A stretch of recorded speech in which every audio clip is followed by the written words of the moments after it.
Hi guys, in this video we will be discussing the part 2 of the topic circle. So yung part 1 natin was standard form to general form, and then may graphing tayo. Dito rin may graphing tayo, pero ang equation naman na given is general form, and then gagawin natin siyang standard form.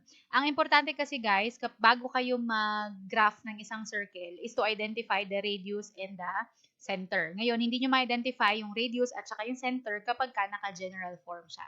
So, kailangan convert muna siya sa standard form using completing the square method. Okay? So, review muna natin. Ito yung general form ng circle, and then ito yung standard form niya. So, kung nasa 0, 0 siya, simpleng-simple yung kanyang equation, x squared plus y squared is equal to r squared. Kapag ka naman center at hk, pag sinabi nating center at hk, any point except for 0, 0 sa ating Cartesian plane or except at the origin.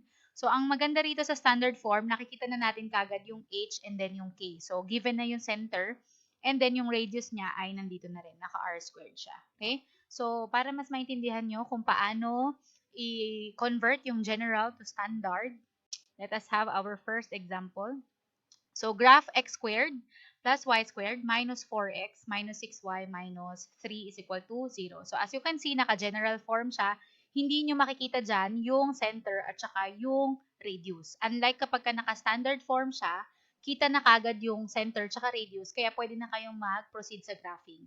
So, kapag ka ganyan, na hindi siya naka-standard, naka-general siya, so, ang gagawin nyo guys, completing the square. So, ang gagawin, copy muna natin si x squared plus y squared minus 4x minus 6y.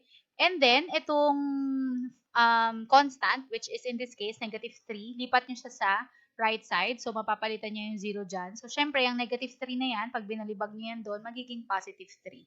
So, magiging plus 3 na to. Okay, equals 3. Tapos, make sure na walang numerical coefficient dito aside from 1. So, pag meron dyan, i-divide nyo muna yan. Okay? But this time, wala namang numerical coefficient si x squared tsaka si y squared. So, okay na yan. And then, pagkatapos nyan, i-group nyo yung x at saka yung y. So, ibig sabihin, pagkasama-samahin natin lahat ng x and then yung y. So, in this case, si x squared, kasama niya si negative 4x. Yan. And then plus, so si y squared naman, kasama niya si negative 6y is equal to 3. Wait lang guys, baguhin lang natin. Medyo nalilalabuan ako. Okay, pagkatapos, process na ng completing the square. So, si x squared minus 4x. Ang gagawin nyo, so para maging perfect square to, perfect trinomial, itong x squared minus 4x. So, syempre, kailangan magkaroon tayo ng constant dito para maging perfect trinomial itong x squared na to. So, ang gagawin nyo, yung middle term na yan, yung numerical coefficient, kunin nyo siya. So, yan, negative 4. And then, di-divide nyo siya sa 2. Okay? So, ang sagot dyan, negative 4 divided by 2 is negative 2. And then, ang gagawin nyo doon sa sagot is i-squared nyo. Okay? So, ang sagot dito ay positive 4. So, negative 2 raised to 2 is positive 4. So, ilalagay natin yan dito. So, plus 4. Anyway, guys, palagi namang positive tong third na to. Kasi, kahit na negative yan, pag ni-raise mo sa 2, magiging positive. Okay? So, ito naman, yung pangalawa, si y. So, y squared minus 6y. So, yung negative 6 na yan, again, di-divide ko sa 2. So, negative 6 divided by 2 is negative 3. Negative 3 squared is positive 9. So, plus 9 na to. Okay? Is equal to 3. Okay? Pagkatapos, etong 4 na to at saka itong 9 na to, ipa-plus nyo dito sa may constant. So, i-rewrite ko lang, magiging x squared minus 4x plus 4 plus y squared minus 6y plus 9. So, syempre, lahat ng ginawa nyo dito sa kaliwa, gagawin sa kanan. So, itong plus 4 na to, ipa-plus ko rin dito, at saka si plus 9. Yung naging constant natin dito sa x and y. Okay? Tapos, i-square nyo na to, i-factor out nyo na. So, pagka pina-factor out natin, ang technique dyan, guys, is isulat nyo yung two terms, which is ito yung square root nitong first term, x squared, square root niya ng x. And then, square root lang nito. Tapos, kung anong sign nito, gagayahin nyo lang. Okay? So, ito, halimbawa, ito lalagay ko minus, kasi minus tong middle term. Okay? And then, square root ng 4 is 2. Tapos, lagyan nyo lang siya ng square. Ito, ibig sabihin, dapat bumalik yan dito kapag ka-finoil nyo. Okay? Pag finoil natin yan, magiging squared ng first term, x squared, and then, double the product of these two terms. So, x times negative 2 is negative 2x, di ba? So, negative 2x times 2 is negative 4x. Okay? And then, square the second term. So, negative 2 raised to 2 is 4. So, bumalik lang siya dito. Okay? So, ganun mag-factor. Okay? Tapos, factor din natin to. So, y, gagayahin nyo lang to. So, square root ng y is, square root ng y squared is y. And then, kung anong sign nito, gagayahin natin. So, minus pa rin siya. And then, gawin nyo, square root nyo lang to. So, square root ng 9 ay 3. Okay? Ayun. Okay? Is equal to, ay sorry, may squared yan. So, pagka finoil natin to, that babalik siya dito. So, pag finoil natin yan, magiging y squared minus 3y minus 3y plus 9. Kasi, square root nito. I mean, squared niyan. So, negative 3y minus 3y is negative 6y. So, babalik pa rin siya doon. Okay? So, pwede nyo i-recheck. So, 3 plus 4 plus 9 is 7. This one is 7 plus 9 is 16. Ayan, naka-standard form na siya, guys. So, naka-general tayo kanina. Ito yung standard form. Pag standard form, ibig sabihin, yan yung x minus h squared plus y minus k squared is equal to r squared. So, meron na tayong center. So, yung center natin, ito yung h, ito yung k. So, sabi ko dun sa part 1, babaguhin nyo yung sign niya. So, ang center nito would be 2, 3. So, positive 2, positive 3. Okay? Ganun din pag sinalpak nyo yung center, dun sa standard form, babaguhin nyo rin yung sign. Kasi minus 2, guys. Okay? So, instead of negative 2, negative 3, ang center natin ay positive 2, positive 3. Okay? And then, ang radius ko ay 4. Kasi r squared to, guys. R squared si 16. So, square root niyan, 16, yung positive root niya, kasi distance, pag sinabing radius, distance, so walang negative, positive palagi, so positive 4. Okay? Tapos, pwede nyo na siyang i-graph. So, 2, 3 would be located here, 2, 3. Ayan. And then, ang radius natin, 4. So, mag-move ako ng 4 sa kanan, 4 sa kaliwa, sa taas, sa baba. So, 1, 2, 3, 4. And then, 1, 2, 3, 4. 1, 2, 3, 4. And then, 1, 2, 3, 4. So, ito yung center natin. And then, yung ating circle ay i-paint na lang natin. Okay, so that is it. So, that's the graph of x squared plus y squared. So, ito yung graph ng x squared plus y squared minus 4x minus 6y minus 3 equals 0. So, ito yun. Okay? So, hindi nyo kasi mag-graph yan, guys, without the standard form. Kasi sa standard form, dun yung makikita yung center niya tsaka yung radius. So, must talaga na kuhain yung, it's a must na kuhain yung kanyang standard form. Okay? Let's have example 2. So, graph x squared plus y squared minus 4x minus 2y plus 1 is equal to 0. Okay? So, ilipat ko muna si constant sa kanan. So, magiging minus 4x minus 2y equals. So, pag nilipat ko to dito, magiging negative 1. Diba? Ayan. Okay? And then, group na natin. So, si x squared, ang kasama niya, si negative 4x. And then, si y squared, ang kasama niya, si negative 2y. Okay? Equals negative 1. So, complete na natin yung square na to para maging perfect trinomial siya. So, magiging x squared minus 4x. So, yung negative 4 na yan, divide ko by 2. So, negative 4 divided by 2 is negative 2 squared. That is positive 4 plus 4. Okay, plus. So, this one, y squared. Okay, minus 2y. So, negative 2y divided by 2 is negative 1. Okay, negative 1 squared is positive 1. Diba? So, negative 1 raised to 2 is positive 1. So, plus 1. Okay? So, ito yon tsaka ito. Lagay nyo dito. Okay? Equals negative 1. And then, do not forget kung ano in-add nyo rito sa kaliwa, i-add nyo rito sa kanan. So, si plus 4 at saka si plus 1. Itong dalawang to. Okay? Kung negative siya, lagay nyo minus. Okay?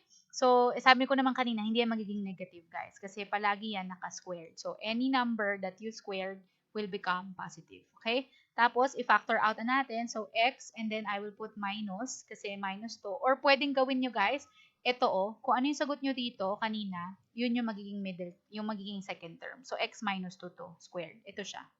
Ayan. Okay? Plus, so ito, y, so minus din, and then square root nito is 1, so minus 1 squared. Or ito yan, no? Negative 1. Okay? Equals, so negative 1 plus 4 plus 1, cancelled na si negative 1 and 1, so 4 na lang. Ayan na, standard form na siya. So, ang center natin, so itong negative 2 would be positive 2, and then itong negative 1 magiging positive 1 din. Yan na yung center. And then ang radius ko ay 2. So square root ng 4 is 2. So graph na natin, 2, 1, and yan, nandyan siya. And then ang radius ay 2. So 1, 2, sorry, yan, 1, 2, 1, 2, 1, 2, 1, 2 sa baba. So ito yung center.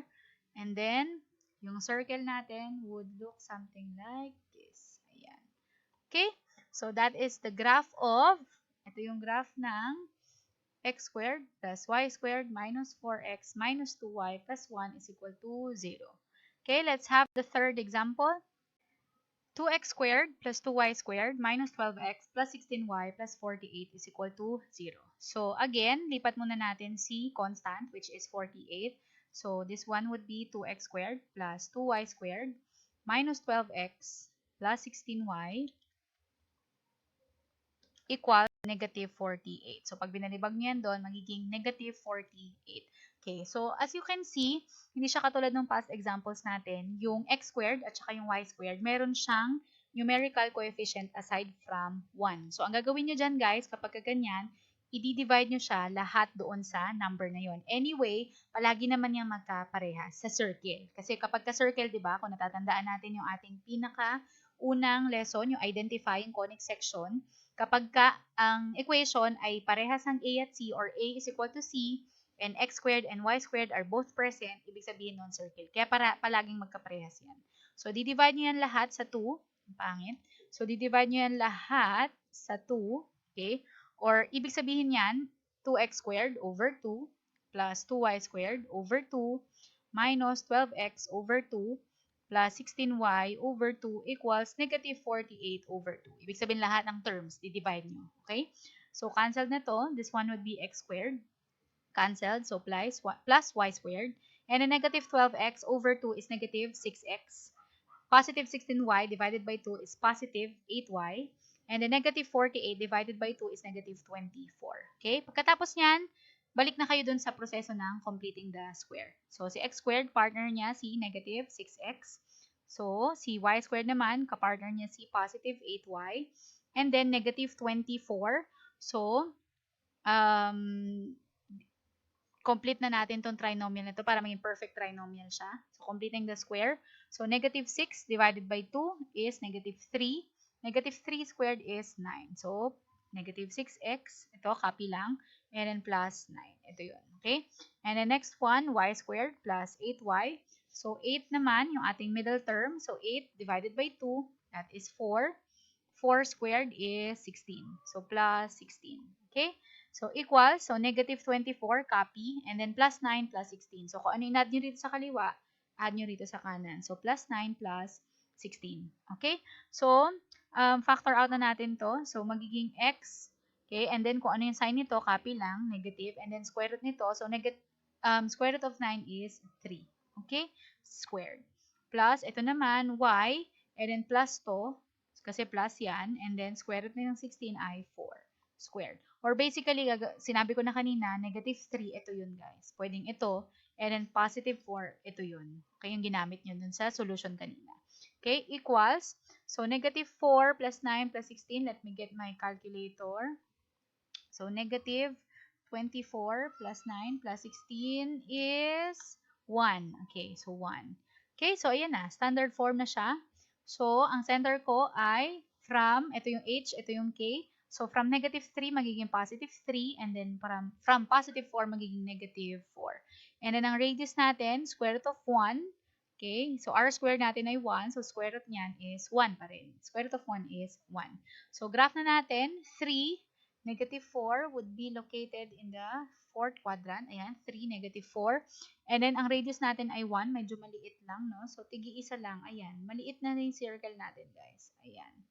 Ayan. So, yan ang itsura ng graph ng ating example na to. Medyo maliit yung ating circle kasi ang radius niya ay 1 lang. So, here is the graph of 2x squared plus 2y squared minus 12x plus 16y plus 48, equals 0. Okay, so yan ang graph nitong equation na to. Let's have x squared plus y squared plus 6y minus 27 is equal to 0. So again, lipat muna natin si constant, which is negative 27. So, magiging positive 27 na siya. Okay? So, wala namang numerical coefficient dito aside from 1. So, therefore, wala na tayong i-divide. Pwede na tayo mag-completing the square. So, si x squared, ayan, wala namang x dyan. So, walang kapartner si x squared. Mag-isa lang siya. Okay? Plus, so y squared plus 6y. Ayan, siya lang yung may partner. Equals 27. Kapag ganito, guys, ang ibig sabihin niyan ay x squared na siya. So, kapag ka walang partner na x, ang ibig sabihin nun, nasa 0 yung x value. Ibig sabihin, 0 yung ating, yung hk, 0 to. Okay? Kasi walang value ng x. So, wag nyo nang pansinin yan pag walang partner. Doon na kayo dito sa may kapartner na y or x. So, complete the square or i-complete natin tong trinomial na to. So, y squared plus 6y. So, yung copy lang natin. So, 6 divided by 2, okay, is equal to 3. And then 3 squared is 9. Okay, so plus 9 to. Is equal to, so yung 27, magpa-plus ako dyan ng 9. Okay, kasi ito yun. Okay, kung ano in-add mo rito, i-add mo dito sa kanan. So, x squared plus, so ito, factor out na natin, magiging y plus 3. Ayan, so square root nito, square root of 9 is 3, and then ito, positive kaya positive, or pwede ring ito. Okay?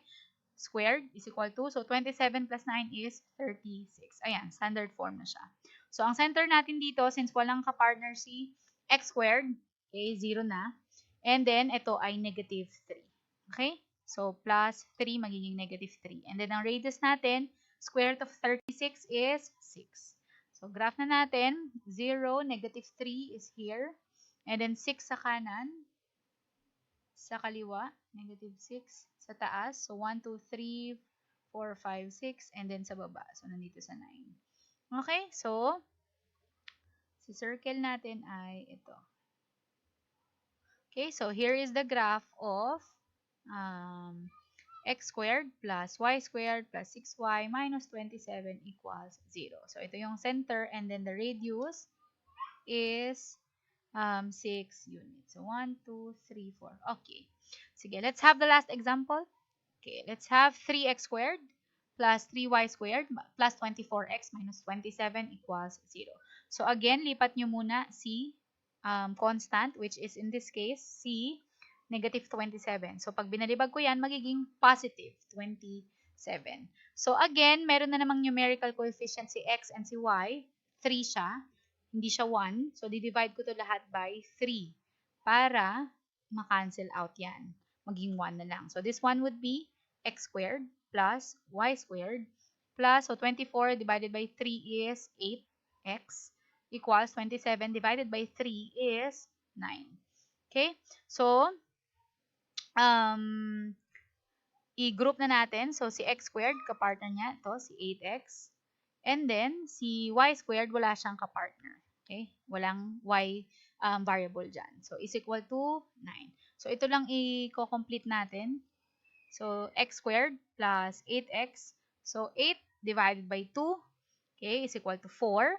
4 squared is equal to 16. Okay? So, plus 16.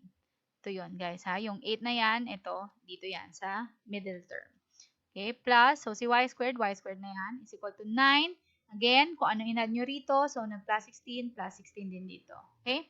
So, factor out na natin to, magiging x, and then copy ko to plus, and then square root ng 16 ay 4. Okay? Or ito, plus 4.